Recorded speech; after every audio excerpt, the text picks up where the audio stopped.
இரண்டாவது முறையாக அவர் விசாரணைக்கு ஆஜராகி இருக்கும் நிலையில் அடுத்ததாகவும் ஆஜராக வேண்டுமா?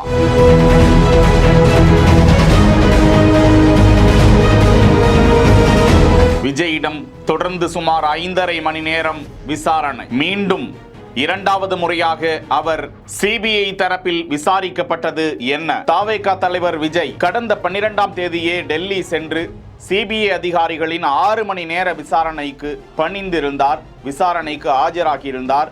அவர்கள் கேட்ட கேள்விகளுக்கு பதில் கொடுத்து விட்டு வந்திருந்தார். இந்த நிலையில் விசாரணை என்ன செய்தார்கள், அதன் விவரம் என்ன என விஜய் தரப்பில் எந்த ஒரு விளக்கமும் கூறப்படாமல் இருந்த நிலையில் 19ஆம் தேதி அன்று மீண்டும் ஆஜராக வேண்டும் என சம்மன் கொடுக்கப்பட்டிருந்த நிலையில் மீண்டும் அவர் ஆஜராகியிருந்தார். காலை 11 மணியிலிருந்து மாலை 4:30 மணி வரை அவரிடம் விசாரணை நடந்ததாக கூறப்படுகிறது. அவருக்கு மீண்டும் ஆஜராக வேண்டும் என சம்மன் ஏதும் கொடுக்கப்படவில்லை என்று அந்த கட்சியின் நிர்மல் குமார் தெரிவித்திருப்பது குறிப்பிடத்தக்கது. அவர் மீது வழக்கு பதிவு செய்யப்பட்டிருக்கிறதா என்ற எந்த ஒரு விவரமும் அதிகாரப்பூர்வமாக வெளியிடப்படவில்லை. செய்திகளை உடனுக்குடன் தெரிந்து கொள்ள பிஹைண்ட் வுட்ஸ் நியூஸ் வாட்ஸ்அப் சேனலுடன் இணைந்திருங்கள்.